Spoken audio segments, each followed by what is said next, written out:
Hi, this is Dave with Spinnerack Studios, and welcome to my channel. In today's episode is entitled, This Comic Book Cover Makes No Sense. And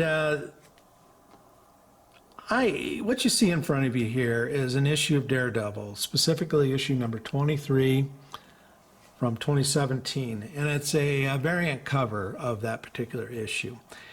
I was not collecting Daredevil at the time, and I just happened to run across it on the internet, and when I saw it, I knew that I had to buy it for a specific reason, and I'll let you know what that is here shortly. But luckily I found it fairly cheap. I don't think it was a variant that had much value to begin with.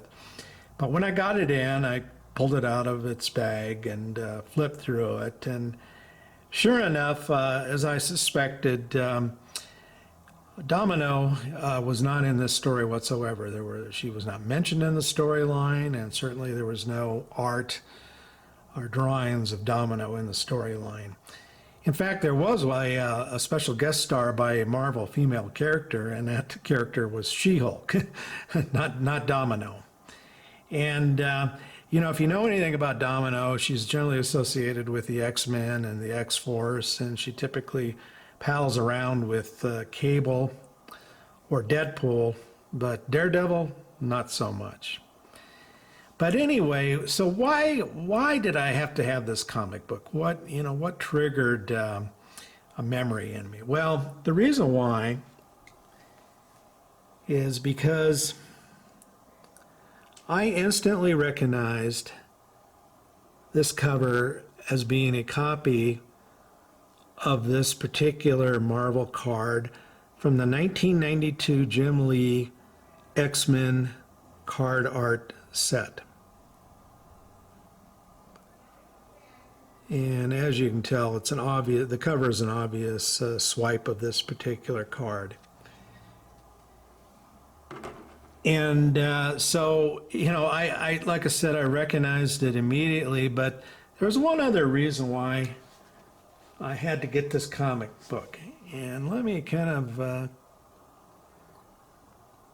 widen the lens here and pan over. And lo and behold, and let me see if I can move this in a little bit closer. This is the original color art from that series. As I mentioned, the series was produced in 1992. And back then, you know, comic books, cards, and what have you were not colored by computer like they are nowadays. This was colored by a colorist, freehand. If I took it out of the frame, it would look much like an animation cell.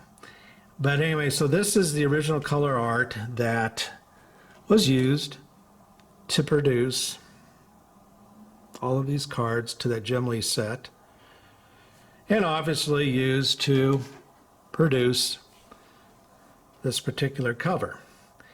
And by the way, this is a one-of-a-kind, one and only, and it was colored by Paul Mounts, who was a very popular colorist for Marvel back then. And anyway, so you can see now why this Daredevil cover jumped out at me, and why I had to purchase a copy. So it's got kind of a double meaning here. You know, first of all, it makes no sense as to why it's on this particular comic book, and then obviously has a lot of personal significance to me. So anyway, that's it for this episode, and I hope you enjoyed it, and take care. Thank you.